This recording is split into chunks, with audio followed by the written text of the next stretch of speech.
Unbelievable! Are you looking for a no-nonsense property and business podcast? Our mission is to provide jam-packed content straight to your ears, where we can add value and unpick the fluff in the industry. If this sounds like a bit of you, then strap in and hold tight for an episode with Heidi and Dan. So on today's episode, we are going to go through a bit of a background on us. So your podcast hosts here, Dan and Heidi. Ladies first, go over to you. Oh, that's the tricky question, I think, when people ask you that. So what do I do? So I started my limited company in 2021 and I specialise in rent-to-rents, bit of deal packaging, run an event as well, a networking event in property, and I also work 4 days a week still because I like stress. That's me in a nutshell, really. I can go into a bit more detail later down the line. Yeah, what we about can. yourself? So yeah, in terms of, I'll probably be right out of shot. For those of you watching, I've just been hanging off the back of my chair, so you wouldn't have seen me. So yeah, I'm full-time property at the moment, so I went full-time in October 21. Used to work in various roles in sales and commercial, and now I'm in property, so own a portfolio of buy-to-lets. The refurb started today on a commercial to residential conversion that I'm happy about. It's taken fucking ages to get to this point, I don't even know why.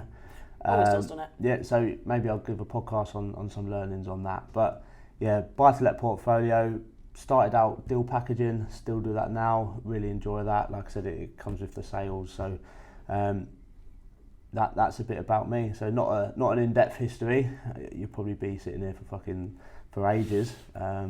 One thing I will probably say is we both swear, so Oh, yeah. if you don't like a lot of swearing or profanity, then probably not the podcast for you. So we will declare that it has swearing on it. So that's a bit of a background on us. So what we're going to do throughout the series are, we're going to get guests on, do episodes. So I'll do one on, the commercial to residential series, do an episode on deal packaging. We're going to record an episode, Heidi, the truths of rent to rent, being the rent to rent queen up here around Hull, Hull and Barton. Where are they all in Hull? No, I've got Hull, Lincoln, was Doncaster and Liverpool. Oh, and Cleethorpes now. Okay, so all over North Lincolnshire and the Humber area. So we'll do a deep dive into rent to rent the truths. I think it's quite important for us as well. What we're going to talk about is defluffing property. You see a lot of shit online, and we'll bring people on, who have experienced some of this shit, some of these problems, and get them to go into it. Prime examples, people who have a buy to let and they're selling it, goes full circle for about 10 sources and the deal starts getting sold back to them. That's one thing, and there's a lot of others that we'll delve into. So in terms of the background, we briefly touched on it, but why did you get into property? So mine's quite a bit of a lengthy history. So I first lived in Lincoln as a student. So I had a student accommodation. I lived in a HMO, and basically I was like, God, this landlord's making a shitload of money here. And it got to a point where I was running the property for a while. And at the point, I was leaving. I was like, I don't want to live with other people. They're doing my head in. And then I saved up enough money to get my own property. At the time, they said, no, can you manage the property? So I went, yeah, go on then. So I exactly like that, yeah, go on then. Yeah, that's just what I'm like, yeah, go on then. So it was so weird, it was like 12 years ago. It was basically a rent-to-rent 12 years ago. So I managed the property, all on wrong paperwork, obviously. Managed the property, made a shitload of money, bought a house. That's how it started. So I was like, I could do this. I could do it. The problem is I had a 10-year gap because I just didn't know it was a business opportunity at that point. I should have carried on. You don't know what you don't know. Don't know what you don't know, mate. So I got into property. One, I love repairing stuff. I don't really, it's shit in it. No, so I like extra money for extra stuff, really. And that's the truth of it. No one goes into property because they go, I really love changing boilers, or, I really love sealing baths and that sort of thing. I do like giving services to tenants. I work with some really difficult tenants, so I've gone into property for that mainly. The passion as well. I've worked in homelessness for years and I want to supply good quality accommodation for everybody. That's kind of my mission, really. So that's it in a little nutshell. Yeah, I think it's important. You mentioned as well making loads of money and that, a lot of people do make a lot of money in property, but you know, smoke and mirrors up front, it's not a get rich quick scheme either, is it? Like, you know, I read a Facebook post of someone, like, obviously mentioned this, is usually in year 4, year 5, year 6, that's when you start seeing the compound, because it's all compounded, isn't it? Like, you're not going to be rich day one, you know, unless you fucking have an amazing deal, flip, make 300-400 grand profit on it on your first project, which does happen. But it takes a good 2 years to get that through, doesn't it? Yeah, of course, yeah. And, you know, there's loads of different strategies. Rent to rent, you know, why is that good for people? Rent to rent, you can get into it without owning property. You control property, so it's a lot more affordable. Like I said, we'll do a deep dive on the rent to rent. My passion was always to build a portfolio, to grow that, buy property and hold it, and never sell it. That was my dream, like my passion. But I got into it. I grew up on a council estate in South East London. Didn't have a lot of money. Still fucking don't. And you've come to Hull. Yeah, come to Hull where it's more affordable, and I'm still skint. Maybe it's my behaviour with money, but no, we grew up. Went to a good school. Went to a grammar school in the area. Did you? Yeah, I'm smart, man. You're posh, aren't you? Thought you was. Posh done. And I went to grammar school, and there was a lot of people there who 17th birthday, you know, X5s and Range Rovers, and I know, yeah. I used to get my mum to park around the corner. So. I had a little Peugeot, me. No, I couldn't even afford to drive. To get me on my dad's car, or my mum's car, like as a named driver when I passed in 2010, was $4.5 grand. Wow. Yeah, so I never drove. You didn't need to. I could get a bus everywhere and train living in London. So, yeah, I saw what a lot of other people had and I wanted it. Always interested in property. Used to love watching Homes Under the Hammer, the cliche, wow, I want to do that. Read Rich Dad, Poor Dad, second cliche. I can't get into that. I've never read it. Okay, we'll listen to it. Yes, okay. Everyone says I will. I'll Listen give it a to go. I'll give it another go. I gave mine to my uncle. He still got it. I actually wanted to read it again. I was in the library because my daughter goes to dance class, and I asked them to order it in just so I can read it again. How sad. Just buy it. Yeah, I could do. But that means I would have bought 2 copies. True. So, yeah, I just wanted to. I love property. Always wanted to run a business. I never knew the two were the same. I always thought of like landlords owning property and running a business. So, put 2 and 2 together. Moved to Hull. My mate had a few buy-to-lets, and he said, "Why don't you like start investing?" Again, had no money. He said, "Why don't you do deal sourcing?"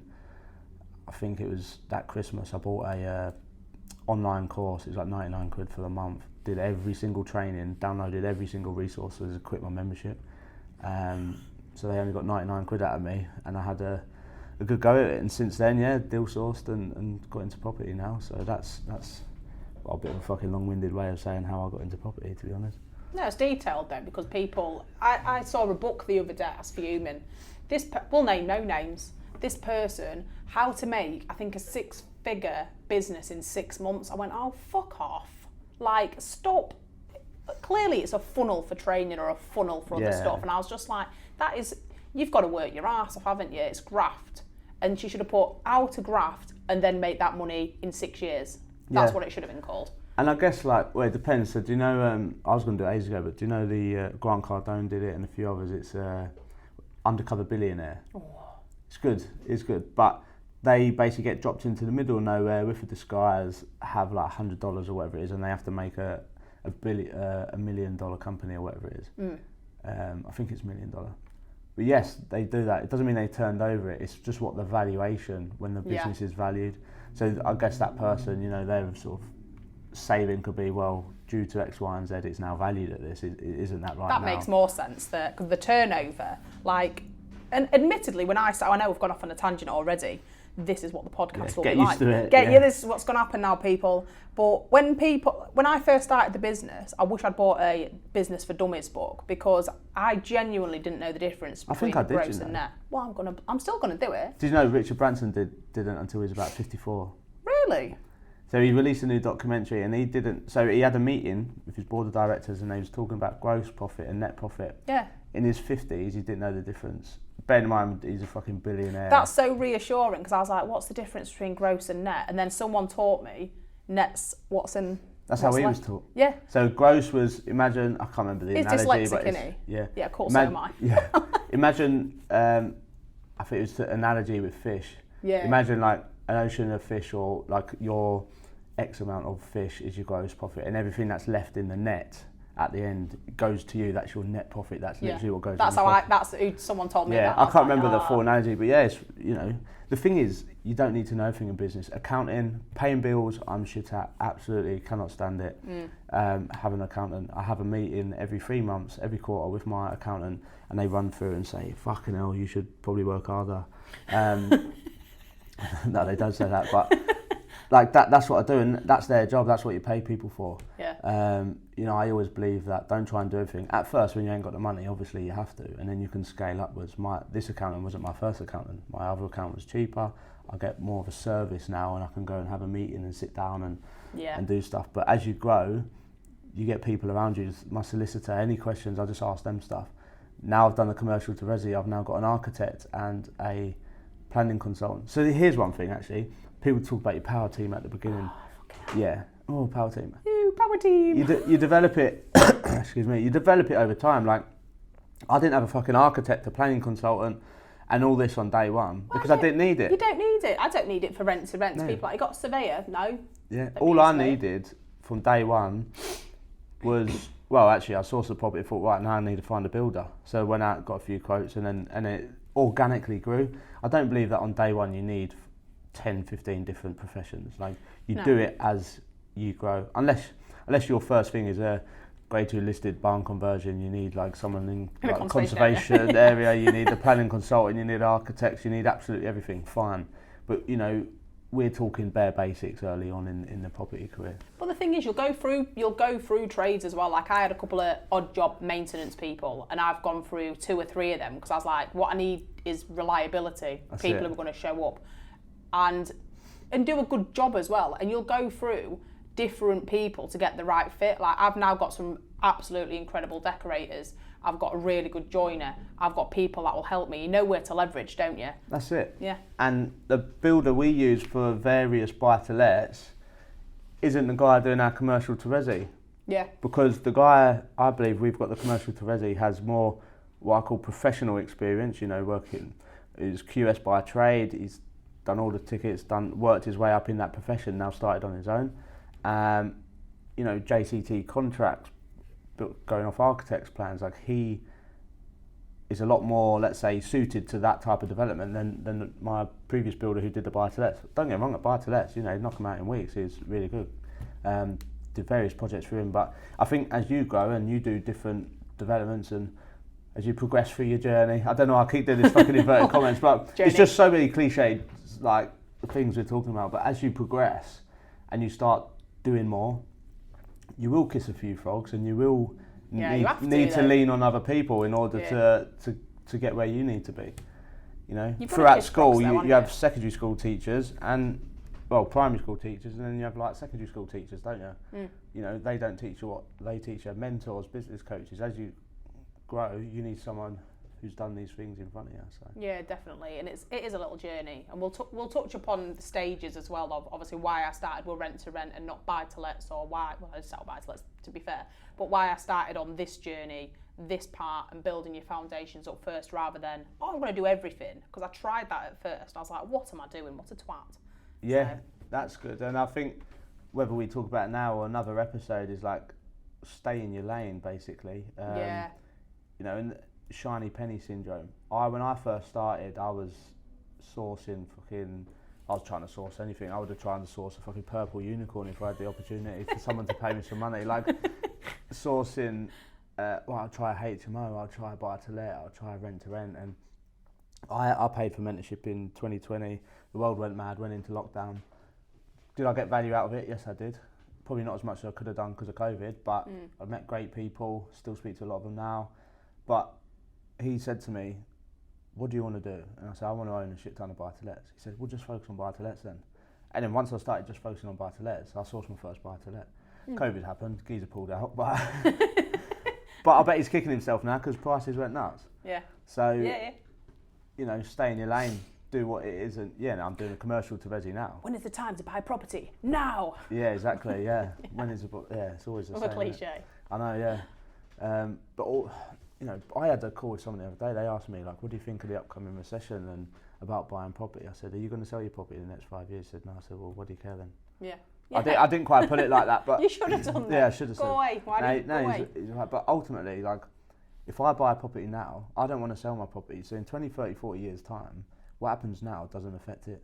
It shouldn't do anyway, unless, you know, nuclear bomb blows us all up and We'll I don't get to that. benefit. We'll do an episode on what to do with your portfolio if a bomb happens. Yeah, exactly. That's one episode. But I think, you know, that's a bit of background on us, really. Long-winded way of what we do. But we are going to go into more detail on future episodes. I'll do one on sourcing. Heidi will do one on rent to rent. Heidi's a host at PPN. I have to think about that then. Host at PPN. So, you know, we'll be getting guest speakers on who are attending that. I'm doing a talk soon, so that episode will be recorded on here as well. So hopefully we can provide you a lot of value and, you know, reading between the lines and getting rid of a lot of the bullshit that we see and what a lot of other people We're just post and see online. We're going to have an episode on deflucking bullshit straight away. And all the Facebook shite. I've got a pet hate of seeing people with keys, and I'm sorry if you've done a picture of that before. Fine, you know, each to your own. Have you? Yeah, probably. I hate it. It just winds me up. I just think I do pictures on. Look at me stressing out with the fucking sofa in the background and paint on my face and that. Keys don't show the wank behind it. Yeah, hopefully no one's wanking behind it. But what a way to finish our episode. Unbelievable. Thank you for joining us this week. We hope we added value to your day. Stay tuned and see you next time for another unbelievable episode. See you next time.